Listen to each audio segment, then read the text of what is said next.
Le 13 septembre 2025, à l'est du fleuve Kolmis, le silence fut brisé par l'apparition à l'horizon d'une colonne blindée nord-coréenne. Plus de 160 chars T-90 modernisés, 120 véhicules de transport de troupes BMP-3 et plus de 90 lanceurs de missiles KN. 23 s'élancèrent en formation serrée, progressant directement dans les plaines. Au-dessus de nos têtes, une centaine de drones suicides volaient à basse altitude à 105 km/h, prêts à frapper les stations radars et à perturber les communications. Mais depuis la lisière de la forêt, l'Ukraine a réagi instantanément. Des drones Bayraktar TB. 2 ont décollé dans le brouillard. Leurs missiles MAML à guidage laser ont verrouillé leurs cibles sur des signatures thermiques. Derrière eux, les obusiers automoteurs César français tirèrent leur première salve. Chaque obus contenait plus de 40 kg d'explosifs. Mais ce n'était que le début. Avec pour seuls atouts le renseignement et l'innovation, l'Ukraine pourrait-elle repousser les forces d'assaut d'élite de la Corée du Nord lors de la bataille décisive pour sa patrie? À 5 h du matin, les plaines arides à l'est du fleuve Kulmus tremblaient sous le poids des blindés. Des chars T-90 nord-coréens dotés d'un blindage réactif menaient un convoi blindé de 4 mètres de long. Derrière eux, 120 véhicules de transport de troupes BMP-3 et 90 BTR-82 défilaient en formation. Plus de 90 missiles à courte portée KN. 23 montés sur des essieux arrière étaient prêts à tirer. Plus de 100 drones suicides vrombissaient à basse altitude leurs ailes, fendant le brouillard matinal à 105 km/h. Leur objectif était clair, percée de la ligne ukrainienne à l'ouest de Kulmas, ouverture d'un corridor vers Kramatorsk aux côtés de chars français, L-Clerk et de véhicules de transport VBCI, renforçant les flancs ukrainiens appuyés par des Challenger, 2 britanniques et des systèmes d'artillerie AS-90. La force totale dépassait 310 véhicules blindés et 2100 soldats. Les radios de bord crépitaient de mise à jour sur les mouvements des troupes dans les collines. Les services de reconnaissance ukrainiens transmettaient des images infrarouges à un bunker de commandement enfoui à 3,6 mètres sous terre. À l'intérieur, le colonel André Mikolenko consultait une carte numérique. Silencieux, les obusiers César de la 4 et brigade blindée française étaient déjà alignés pour le tir de contre-batterie. Le convoi ennemi avançait à 32 km/h. Sous leurs chenilles, rien ne semblait anormal, mais le terrain avait été modifié.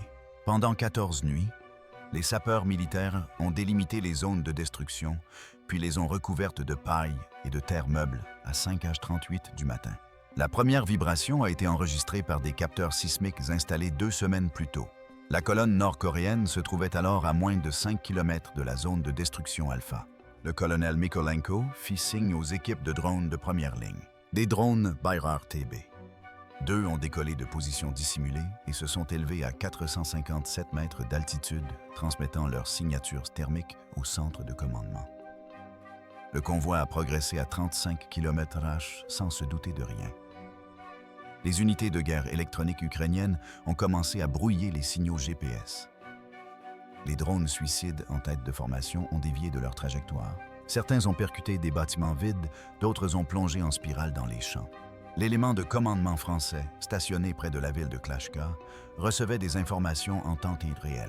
Les obusiers César ont ajusté leur élévation de 3 DEG et ont enregistré leurs coordonnées dans l'ordinateur de conduite de tir.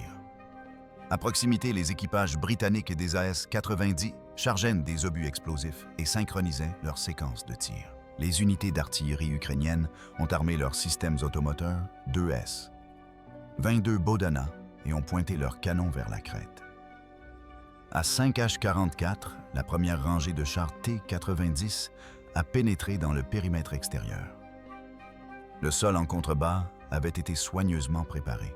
Des mines à pression TM62 étaient enfouies à 12,5 km de profondeur espacées de manière irrégulière. Entre elles et des mines même. 2 sens à détonation commandée étaient reliés par des fibres optiques à 3 postes de tir distants situés à 5 km à l'est sur une ferme abandonnée. Des sections d'infanterie ukrainiennes armées de lance-roquettes, javelins et de RGW 90 attendaient sous des filets de camouflage. Elle disposait de systèmes d'optique thermique, de munitions à noyaux d'acier et de désignateurs laser. Le terrain semblait désert, mais chaque mètre avait été calculé. Soudain, un BTR 82A à l'arrière toucha un TM-62. L'explosion a déchiré le train d'atterrissage et projeté la coque sur le côté. Des flammes s'élevaient à plus de 5 mètres de hauteur.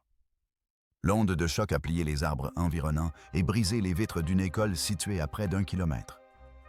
Le colonel Micoleno a donné l'ordre. En quelques secondes, la première salve de mine M. 200 a explosé. De la terre et des débris d'acier volaient dans tous les sens. Un camion lance-missile KN-23 bascula en avant son essieu avant se désintégrant. L'infanterie débarqua et se dispersa, mais tomba sur des pièges à fils électriques et des fosses de souffle peu profondes. Des drones ukrainiens signalèrent leur signature thermique. Au signal Q, la première salve d'artillerie fit feu, les obus. César s'abattirent avec un sifflement subsonique avant d'exploser en 2 déflagrations simultanées. Des véhicules se retournèrent. Des colonnes de fumée s'élevèrent. Puis vint le barrage de Bodana. Le piège était tendu. Il n'y avait plus de retour en arrière possible. Maintenant, si les États-Unis décidaient de déployer des troupes directement pour soutenir l'Ukraine sur le champ de bataille. Comment pensez-vous que le cours de cette guerre changerait? Partagez vos réflexions dans les commentaires ci-dessous. Le sol s'est de nouveau fissuré. À 5H47, le deuxième anneau de mine M. 200 explosa en séquence rapide. Un autre char T-90 s'éleva du sol, se retourna et percuta un BTR 82A qui le suivait. Les flammes atteignirent 6,7 mètres de hauteur. Les ondes de choc se propagèrent suffisamment puissantes pour briser les vitres des véhicules situés à 792 mètres de distance. Des drones d'observation avancés ukrainiens ont transmis des images thermiques aux équipes de tir César et AS-90. L'artillerie française a ouvert le feu à nouveau. Les AS-90 ont suivi. Leurs obus ont atterri au centre du convoi. Chaque ogive transportait plus de 36 kg d'explosifs. Les ondes de choc ont écrasé les camions de ravitaillement à toit mince. Des drones suicides à proximité perturbés par le brouillage des signaux ont touché des cibles amies et le terrain. Un lanceur de missiles, KN-23, s'est embrassé après avoir été touché de plein fouet. Des batteries ukrainiennes automotrices, 2S. 22, Bodana ont commencé à reculer en suivant la trajectoire du convoi. Chaque obus atterrit dans un rayon de 5 mètres. L'infanterie nord-coréenne mit pied à terre et se dispersa dans les fossés adjacents, mais ceux-ci avaient été marqués plusieurs jours auparavant. Des véhicules blindés français VBCI approchèrent par la crête gauche, déposant un peloton d'infanterie mécanisée. Ils avançaient par intervalles de 3 mètres, se déplaçant entre les tranchées de BMS et d'irrigation. Sur le flanc droit, des chars britanniques Challenger 2 émergèrent du couvert boisé et ouvrirent le feu avec des obus à uranium appauvri. Chaque obus voyageait à 1554 mètres par seconde et pénétrait le blindage frontal d'un T-90 à moins de 822 mètres. Le char T-90 de tête du groupe prit feu lorsque son râtelier à munitions explosa. L'explosion projeta sa tourelle à plus de 10 mètres de hauteur avant qu'elle ne s'écrase en flammes. Derrière eux, les chars ukrainiens Oplot T-84 foncèrent à travers le champ, profitant du terrain meuble comme abri partiel. Leurs obus APFSDS ont touché 3 BMP-3 en succession rapide. Au moins 2 d'entre eux ont vu leur réservoir de carburant exploser, propageant l'incendie sur l'herbe et les caisses de munitions avoisinantes. Les soldats nord-coréens ont tenté de se regrouper près d'une ferme partiellement effondrée, mais ont rapidement été pris à partie par l'infanterie ukrainienne à l'aide d'ogives PG-7VL tirées de tubes RPG-7. Chaque ogive avait une capacité de pénétration de blindage de plus de 9 cm et traversait aussi bien les murs que les sacs de sable. Au-dessus de nos têtes, des drones Bayraktar TB, 2 marquaient les groupes en mouvement. Des opérateurs ukrainiens ont lancé des missiles MML à guidage laser depuis une altitude de 1,500 mètres. 4 impacts directs ont touché un groupe de véhicules de commandement, dont un centre de communication mobile. Ce dernier a violemment explosé. Les flammes s'enroulaient en spirale sur 8 mètres de haut. L'arrière du convoi était plongé dans le chaos. Des camions de munitions brûlaient, des camions-citernes fuyaient et prenaient feu. Une explosion en chaîne se propageait le long de la ligne de ravitaillement allemand. Les obusiers César français changeaient de secteur de tir et commençaient à pilonner l'arrière du convoi. Des drones FPV ukrainiens équipés de charges creuses ont été lancés directement sur des BTR survivants. À l'impact, les explosions ont perforé le blindage en acier et embrassé l'intérieur des véhicules. À droite, des troupes britanniques armées de missiles NLW et de mitrailleuses L-7 progressaient depuis des ravins. Les tirs de couverture provenaient à la fois de drones et de l'infanterie française qui ratissait la zone du canal. Un drone suicide nord-coréen a échappé au brouillage et a touché un véhicule blindé de transport de troupes ukrainiens, le soulevant d'1,5 mètre avant de le projeter contre un arbre. L'équipage a survécu, mais a subi une commotion cérébrale. La riposte a été immédiate. Les unités antiaériennes. Shilka ont traqué les drones restants et les ont abattus par salves successives. Les troupes nord-coréennes du secteur central ont tenté de se replier, mais la retraite était impossible. Les routes étaient criblées de cratères. Des mines avaient effondré les chemins de terre. Un BMP-3 a tenté de faire demi-tour et est tombé dans un fossé d'1 mètre de profondeur, sa suspension se brisant. Les batteries d'artillerie ukrainiennes sont passées en mode de tir à explosion aérienne. Les obus ont explosé à 6 mètres du sol, projetant des fragments vers le bas. Les caméras thermiques ont montré que de multiples signatures thermiques disparaissaient après chaque impact. Un peloton d'élite de sapeurs ukrainiens a progressé depuis le sud. Ils ont rampé à travers des caniveaux et sous des barbelés, lançant des grenades anti-chars RKG-3 dans les blocs moteurs des véhicules. Ils ont mis hors service 3 autres chars. Un camion-citerne au centre du champ de bataille a explosé après qu'un obus de mortier a atterri directement sur son châssis. L'explosion a provoqué une éruption thermique détectable par imagerie infrarouge satellitaire. Plus de 110 véhicules blindés ont désormais été confirmés détruits ou mis hors service.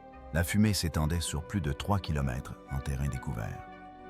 Les drones français confirmèrent les pertes de vue. Les unités ukrainiennes progressèrent pour sécuriser les hauteurs. Des Bayraktar TB. 2 survolèrent sans la zone, confirmant l'absence de nouvelles vagues d'assaut venant de l'Est. Les officiers britanniques et Français coordonnèrent le repositionnement de l'artillerie.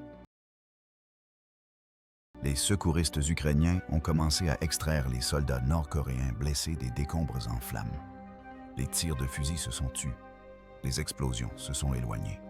Ce qui avait commencé comme une offensive blindée coordonnée n'était plus qu'un champ de ruines.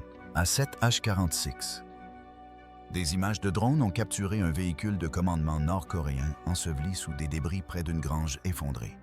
L'infanterie ukrainienne s'est rapprochée fusils en main et a trouvé le colonel Ri Yong-hok, commandant sur le terrain de l'ensemble de l'offensive blindée. Il était blessé à la jambe, mais conscient. À l'intérieur du véhicule se trouvaient dans des documents scellés des ordres manuscrits, des enregistrements radio sécurisés et des cartes tactiques indiquant les objectifs principaux et secondaires. Il a été exfiltré sous forte protection, puis pris en charge par une équipe médicale et des interrogateurs. Entre Huitach et midi, le dernier obus d'artillerie fut tiré. Le champ de bataille retomba dans un silence. La fumée s'élevait encore au-dessus des débris d'acier. Les premiers rapports ont confirmé la destruction d'au moins 114 véhicules blindés, l'abandon de 31 autres et la capture les blessures ou l'impossibilité pour la retraite de plus de 230 soldats nord-coréens. L'ensemble des forces d'attaque a été neutralisé en moins de 2 heures. Les équipes françaises et britanniques ont participé à la récupération des drones et à la cartographie médico-légale des zones d'impact. Les ingénieurs ont documenté la profondeur des cratères, le rayon de l'explosion et les schémas de dispersion des éclats d'obus afin d'évaluer la performance du champ de mine. Le champ de bataille s'étendait sur plus de 3 km, jonché de tourelles calcinées de roues, fondu de réservoirs de carburant percés et de camions de communication détruits. Ce qui devait être une percée décisive s'était transformé en un piège sans issue. Du haut d'une crête près du versant sud, un soldat ukrainien versait de l'eau dans la bouche d'un conscrit nord-coréen légèrement brûlé. Aucun mot, juste ce geste. Des drones survolaient de la zone scrutant les alentours à la recherche de traces de chaleur, mais ne trouvèrent que tant c'est que des carcasses fumantes. Des images satellites prises quelques heures plus tard montrèrent tout le même tronçon de route noirci par les cendres. Pour Moscou, ce fut un camouflet retentissant. Pour Pyongyang, la preuve d'un abus de pouvoir. Mais pour Kiev, c'était la confirmation que la préparation du terrain et la coordination multinationale pouvaient faire oublier l'avantage du nombre. L'état-major ukrainien a publié un communiqué plus tard dans l'après-midi. Leur déclaration était précise, aucun renfort n'avait été retiré des autres fronts. Aucun système majeur n'a été perdu.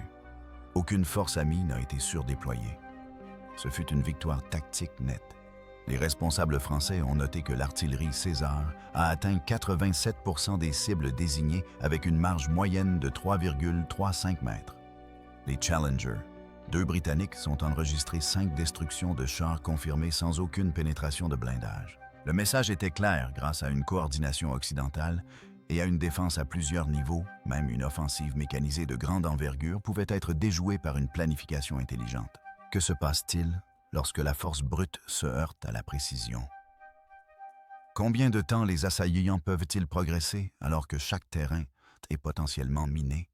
Chaque forêt préciblée, chaque ciel scruté par des drones. Auriez-vous ordonné une nouvelle charge en sachant ce qui se cachait sous terre? Si cette vidéo vous a plu, n'hésitez pas à la liker et à vous abonner pour ne manquer aucune de nos prochaines analyses approfondies du champ de bataille. À bientôt pour la prochaine mission.